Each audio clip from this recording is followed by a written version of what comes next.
Hello, this is Liz Lawless, your host for Wild West Diversity, where we tell the rarely and untold stories of multicultural contributions to the settling of the American Wild West. Each Thursday at 5 p.m. Central Standard Time, we'll be sharing a historical legend and a living legend. Someone from history and someone living that Western lifestyle today, keeping it alive for the future generation. We hope you'll join us on Thursday. If not, we'll see you on the trail. Hello, this is Liz Lawless, your host for Wild West Diversity, and today this is episode 30, and I just can't tell you how delighted and excited we are today about the guest we have. We're going to be talking with horse whisperer. You may know him as an actor and a producer, but he's been engaged in this Western lifestyle. Obba Babatunde. I gotta get that right. Obba Babatunde is here with us today, and so we're just so excited that we're going to be talking all about horses. We're going to talk about Western lifestyle, and we're going to find out how he got involved in this exciting thing called equestrian and Western lifestyle. How are you today, Obba? I'm fantastic, Liz. Thank you so much for having me on the show. I'm thrilled to be here and to be with your audience. That's great. Well, we're so glad to have you. And so we usually kind of start with, how did you get involved with horses or in this Western thing to begin with? Did you always love horses as a kid, or is that something you kind of came to later in life? Well, it's a great question. My dad was an old-fashioned cowboy. Oh, And okay. when I was really young, I was around these guys that what they would do, but they did it a little different than I do it now, and most of us do it now. My dad, this is an interesting story. There was a big arena, and it was like a pole in the center of this arena, like stuck in the ground, like a stake. Uh-huh. And they wouldn't catch these horses till these horses was maybe like 3-4 years old. Right. And to catch that horse, you had to throw this what they call a hula hand loop, because you Right. don't rope a horse the same way you rope a calf. So my dad had an old breaking saddle. Now, a lot of people say, well, what was that like, Obba? Well, it was basically a piece of leather that went and you would flip it over the horse and had like a cinch with a hook on the other side. And when it would go on and that horse take a breath, it would lock that leather on there. My daddy would jump on that horse. He had nothing on it but a halter and a lead rope. And, they would just hang on and one of them would win. Right. They just hang on as long as they could. There you go. That's it. And so it was interesting because my mother, the inside of his legs would be all torn up from breaking these horses. Yeah. And she would put bacon grease on the inside of his thighs. That's what helped would heal those wounds up. So that might be a trick if some of you guys get torn up. Somebody, you get you some bacon grease, pour it off there, and put it in an old-fashioned can. And you just make a salve out of it and put it on your legs and help heals up. We even do that on horses from time to time.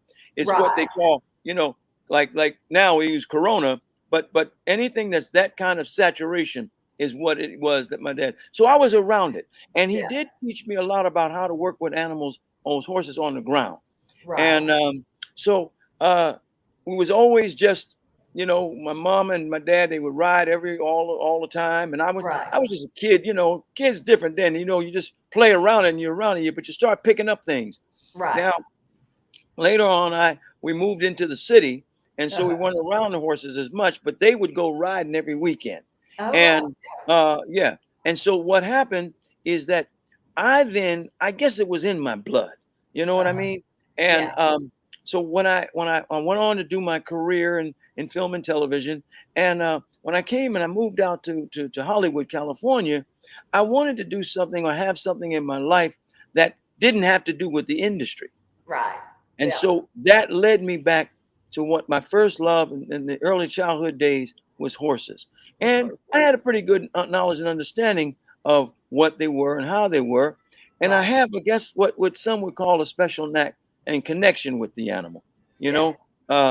I'm a Sagittarius, so I guess maybe, our symbol is half horse and half man. So I guess I was born into it. You know what I mean, Liz? That's right. I love it.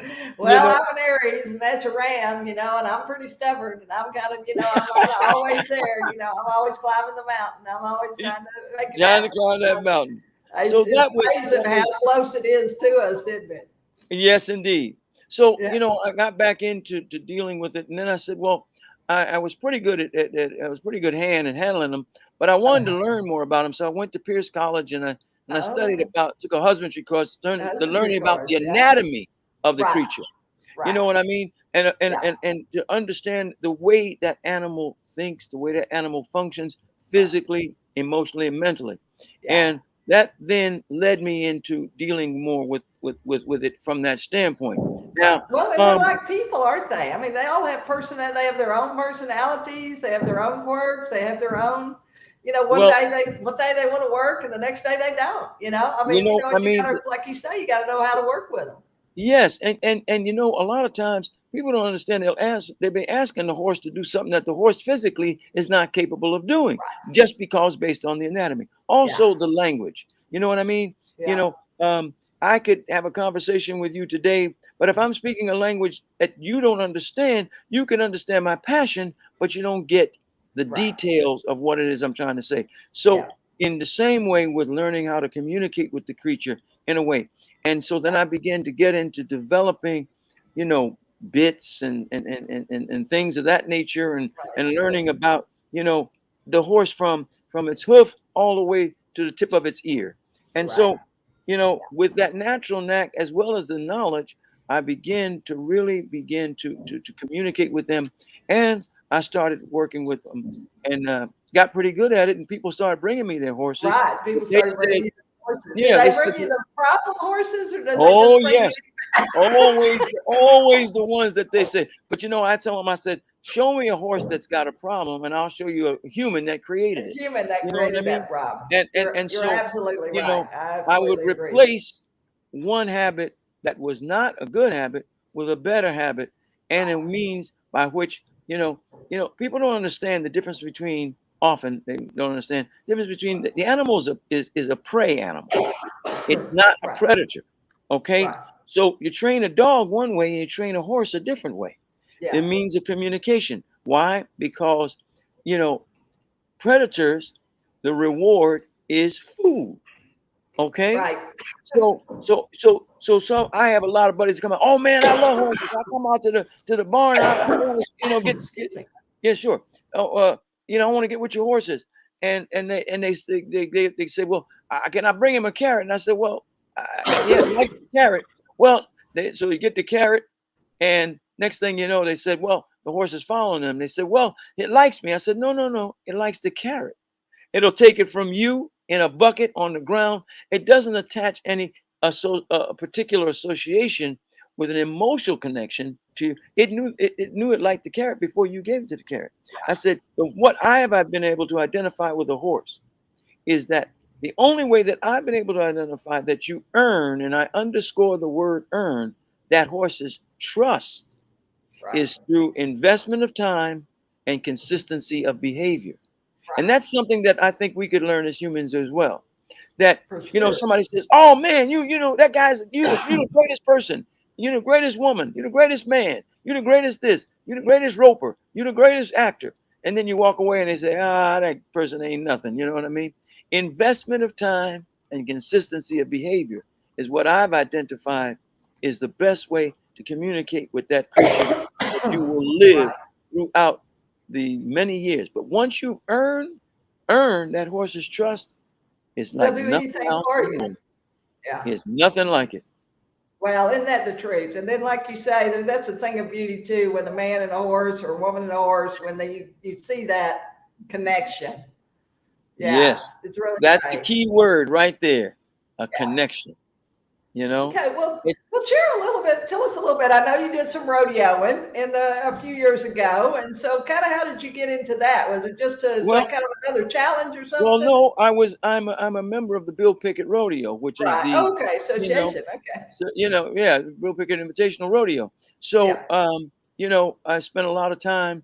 I'm one of the grand marshals. I'm honored to say, and Yeah. I think you're aware that I was just inducted into the The Multicultural Cowboy Hall of Fame. Museum and Hall of You Fame. know, Yeah, and of course helped start that with Jim with Cowboys of Color. Yes, Originally, it was Cowboys of Color, and we did the rodeo as a fundraiser for the Culture Center. right. And then they added a big, then they changed the name because they really wanted to be a bigger organization and went to the National West, the Western Museum and Hall of Fame. But yeah, so Jim and Gloria Austin, great friends, helped Yeah, great support. people. So I was very honored, and I've Yeah, been thrilled to be a excellent. part of the Bill Pickett Rodeo for almost 30 years. Right. Yeah. Yeah. And in those early days, I mean, Lou called Cleo and said, "Hey, I went to this rodeo. It was the most amazing thing. How do I get involved? How do I get stock? What do I do? And because, Cleo hadn't really planned to be a rodeo producer either. He just wanted to be a cowboy. But Right. they said to him, if it changed one kid's life, would you do it? And he said, "Oh Yes. man, And then he went back and said, "Hey guys, we got to put on a rodeo because Yes, yes, yes, just like yes, you yes. say, kids and horses, they just go together. So Yes, uh, indeed. Yes, that'll be indeed. great. Okay, well, It's great. And it's a then it's a so beautiful. when you're trainer, you're still training horses now, so people Oh bring yes, their horses yes, to you. yes, indeed. I mean, If you have time, you got to feed that around your acting and your yes, but you know maybe. what? It keeps me grounded. You know, because horses don't lie. Right. You know what I mean? And they don't have Yeah. an ego, which is what in Yeah. my industry, there's a lot of egos and sometimes a lot of lying. Well, we hate to say it, but it's true. Like you say, You know. not So everybody yes, has that Western lifestyle, that Western, your word is your bond and your handshake is it. And like you say, you do what you say you're going to do. yes, And that was yes, the thing. I mean, this show is, as you know, is all about telling those rarely and untold stories of multicultural contributions. And we know that African Americans were involved in the settling of the American yes, West. We know that Hispanics and Native Americans and women and Europeans, of course, of all kind, cultures came and yes. participated. And we know that because we have it in our food, we have it in our music, we have it in, That's right. we all eat Spanish food or Mexican food, we all eat Yes, Italian food, we all like good music, we all like, they're just all of those things that make each culture great that we've got to protect and we've got to tell people about. We got to share that history. And we know this Western history, there's this whole culture of yes, black cowboys and like you say, your folks that grew up riding and they rode for pleasure and they rode on the weekends and the family was involved and if you're not a part of the rodeo and you haven't been around rodeo, you really don't know. People are just astonished when we say we have 300 or 400 black cowboys and multicultural cowboys, Hispanic cowboys come to our rodeos, and they're like, "What? yeah, yes. There aren't any black cowboys." Well, yeah, there are. You just going to the wrong place. You got to show up. Yes, You got to show up indeed. somewhere different. But who's this? So this Dakota? Or is that one of the That other that is horses? Dakota. Yes, indeed. That's my boy. Yes, All he's a right, that's he's something beautiful. So else, man. I'm gonna tell that's you called something. a paint horse, right? Is that Yes, that's right. That's a paint. And Dakota is just one of those horses that is almost too smart to be a horse. But I'm telling you, he has served me for many years well. yeah? I'm just proud of him, and I work him all the time, and I've trained a bunch of horses with him. You know, Uh um, huh. I also had a mare, which you'll probably, I think I saw you with one of those pictures. You'll see me with reins in my teeth, riding this. Right. That was my rodeo mare, and I'm telling you, Okay. her name is Tess, and Uh huh. Tess is retired now, but she's still doing her thing, man. She's turned out. I got her in pasture with some other couple of other mares, and Right. she's just one of those amazing horses. I raised her from a baby, From a and baby. Yeah. Yeah. when I started rodeoing on her, it was anything I could. There was any event that I chose to do. I could rope on her, I head on her, I could Right. do team pinning on her. I mean, it didn't matter what it was. Tess and me, boy, we were one. And so when I Yeah. retired her, I started bringing Dakota along. I had him from a young horse, and he's a great, great, great companion. Right. Great. Great. Well, and that's it. And so do you have a favorite breed, or do you just love horses and all in general?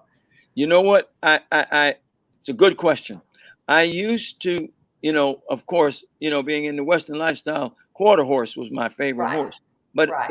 in over the years, I've trained and I've brought along all different breeds, and so Right. I've learned the difference in each breed and their mindset, and how I go about dealing with each one differently. But like you Yeah. said earlier on, they each have their own individual personality, Right. and there's something that you get to know about that creature. And Yeah. if you open yourself up to it, it opens itself up to you. So, you know, I try to tell people in this more specific way to answer your question, relative to the discipline that you want to use that horse is For. the breed that you want to be Right. associating with that Yeah. horse. You know what I That's right. mean? Yeah. Because Yeah. Uh-huh. I've trained. My friend brought me one time a big old draft horse. Now that horse, you could jump that horse, but you don't Right. use that horse for jumping because it's too heavy and it's going to create problems for his shoulders and so forth. So it's Right. not like people don't realize bulls can jump really high. Right. You That's know what I right. mean? Yeah. So, And horses, so like you say, horses and bulls. That's right. you know, Well, and they're so- trained too. The other thing, there are some that they just like. There's some that are just frisky. yes. There's some that just like to buck. There's some that just like to jump and run and do. And And like you say, that bloodline tells a yeah, lot it's we're about the not you're not potential of making that them horse. do something they don't want to do. It's something No, they do just naturally because, like and you say, enjoy doing. they don't have ration and reason like we do. They don't You think know like what? people do. I had an Azteca, and I'm Uh-huh. telling you, this horse.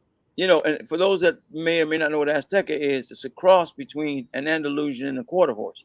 Right. And so I had this horse, and this horse, his name was Osh.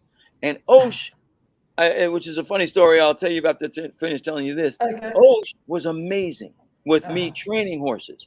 But Osh, I could not take him to a rodeo.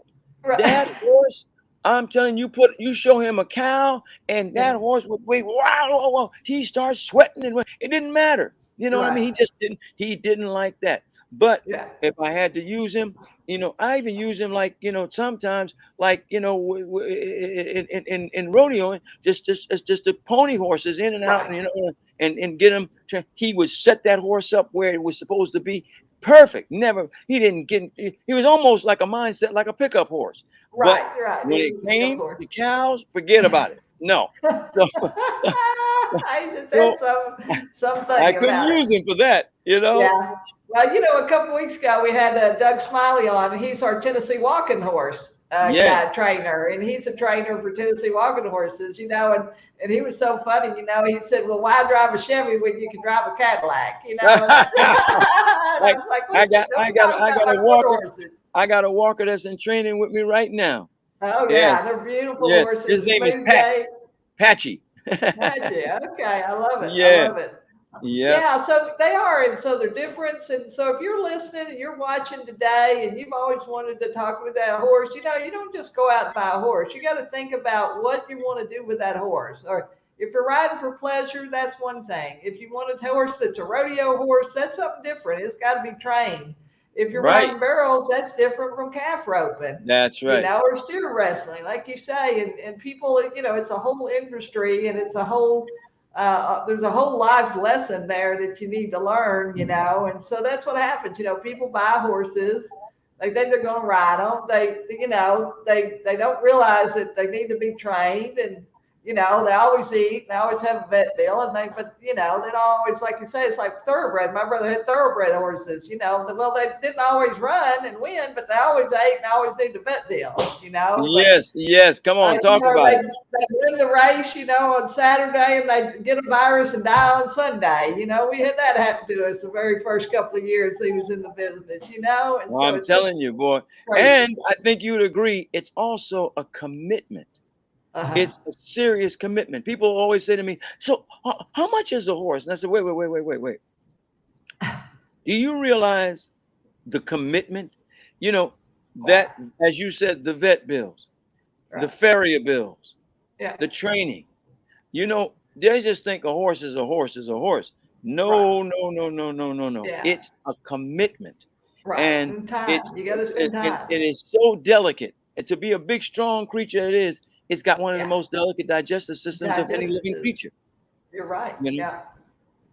Yeah, well, that's it, and so, so we want to tell you, if you want to do, horses, that's great, but go first and trail ride or go out to a place, and be around the animals, or if you've got a friend that's got horses, go and be around because it is a time commitment and it's discipline. And especially if you're involved in something like rodeo, Oh you yeah. met the great grandson earlier, but Cleo's grandson, Taylor Hearn, he pitches for the Texas Rangers now, the baseball team. Yes. But the reason he's there in his early 20s is because his discipline of being a calf roper. He started calf roping when he was a little boy.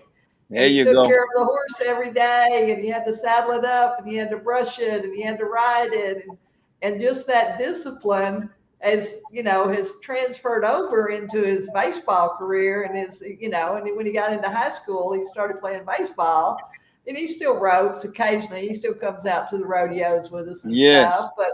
but there's just something about, like you say, that commitment of time and energy, and then just love of being outdoors and being around animals. And, it's just it's a totally different lifestyle, and it's a totally different experience. And, we wish that kids today could do that, got more access to it, because Yes. kids in the Yes. Yes. city, they just don't know. So that's another reason we do this program. We're hoping some of these programs get picked up. We go out and talk to schools. I know you probably do too. If you ever have a spare minute, I know you talk to young people and Oh encourage yes. them to follow their dreams. And so it Yes. looks Yes. like Yes. we got Kavina Franklin, who maybe met you over in Atlanta in the past. Oh yes. So glad All that right. we're having you on the show today here. So, but we can, there at the bottom of the screen, you can see that you can follow Obba. You can follow him on Twitter. You can follow him on Instagram.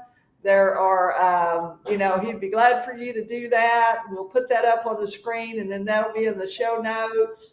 But well, tell us a little bit, kind of what you got any plans for the future? Are you just going to continue maybe training or? Well, in terms of, you know what, I live every single day Uh-huh. with the joy of that day. You know, Yeah. I'm still involved very actively in my career. This year will make a half a century Wow. professionally Goodness. involved in the entertainment career. You Yeah. know, and Yeah. so I'm presently still on the show, our sixth season. I'm happy to say on CBS SWAT, Yeah, that's right. That's where I right. play the father. We call me Uh-huh. Pops. You know what I Yeah. mean? Daryl Harrelson Sr. So Uh-huh. I'm still very active in film and television. Um, the career is long reaching. I've got a fan base between 8 and 80. Thank you. That's right. That's great. you That's know, great. and Yeah. uh, and so this is a nice balance. You know what I mean? And I think that everybody in your life, as a respectful suggestion, that you can find the balance in your life. You know, um, find what brings you joy. I often say your do is not necessarily your who. And what I mean by that is what you do is what affects change in your life. But your who is how you affect change in someone else's. And they say if you've been able to affect change in one person's life in your walk, your living has not been in vain. My mother used to say, there's two things you cannot do with a closed hand and a closed heart. You cannot give, nor can you receive. So open your heart and watch what Right. happens. And that's exactly what my life continues to be. You know, I've been fortunate enough through my career and through the rodeos to meet a lot of wonderful and magical people.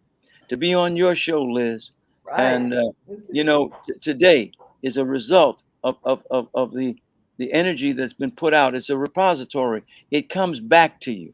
It comes back to you. Yeah. You know, I was working I on trying to agree. get together with this, and your producer Russ was kind enough. He was kind enough to pick up the phone and call me and said, "Oh, well, we're going to do this. We're going to get you on here." And so I thank him. I thank you. I thank Tracy, my publicist, who made us come together. And you guys are high school friends. You see, so what you put out is what will come back. There's no doubt about it. No matter what it is that you try, give it your best and watch what happens. just this whole Western lifestyle is just a great thing. The history is there for people, and we have these shows on. We usually talk a little bit about a historical character. Because there were all these people, like you say, like your dad, and there's probably your grandfather, your grandparents, they were Yes. probably engaged in horse activity, and people around the campfire or the kitchen table, they kind of know the stories. They're in the community, but people Yes. outside didn't ever hear those stories. Right.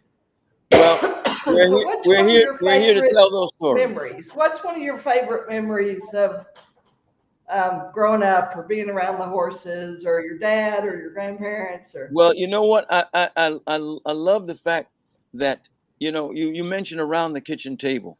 You know what I mean? And after all that rough riding and all of that kind of how do we make this work? We would come together and you sit down at a very simple meal, right, and you get a chance to connect heart to heart, soul to soul, spirit yeah, to spirit, yeah, and that's yeah, what I remember the best about my growing up. And I continue to live like that every single day to the best of my ability. You know, right. I'm looking at the comments that some of you, the viewers, are writing in, and it warms my heart. It makes me feel good because I feel that I have a connection with them, even though Right, we're in a Zoom in world, we're still connecting. right. So that's the joy of life, you know. Uh, Yeah, and we're living in the greatest time in the world with this technology. I mean, those of us that are a little bit older, sometimes it's a little bit of a struggle for us, and it took me a while. I kept going, oh, I don't want to be on camera. I don't want to be on camera, but let me do a podcast. Let me be on audio. But these stories are too important. We've got to share our stories. We've got to share our stories across cultural, because when it's all said and done, we got more in common than we have differences. Absolutely, well stated. And, We and, just and I thank you for the platform that gives yeah, us we the want a ability safe place to for share these ourselves and stories. our children and our grandchildren. We want to leave a legacy. We want to do work that we enjoy. We want to be engaged in activities, like you say, that are positive and upbeat and that help people. And so we really appreciate that you're here today. We appreciate your wisdom. We appreciate your 50 years of legacy, because we know that you've opened doors for people in the entertainment world, not only and in the Western world. And I'm sure, and as you can see the comments here, they're coming in. And hopefully, like you say, this show is it's on live on Facebook, LinkedIn, and YouTube. Once the live is over in 24 hours, it'll get archived to our YouTube channel, so people can always go back. We ask you to go and subscribe to our YouTube channel. We ask you to go and follow Obba on Instagram or on Twitter. It's just at his name, Obbabatunde. So I'm going to spell that for you, because if you're listening on the podcast, you're not seeing the comments. If you're watching, you're going to be able to see his name, but it's Obbabatunde.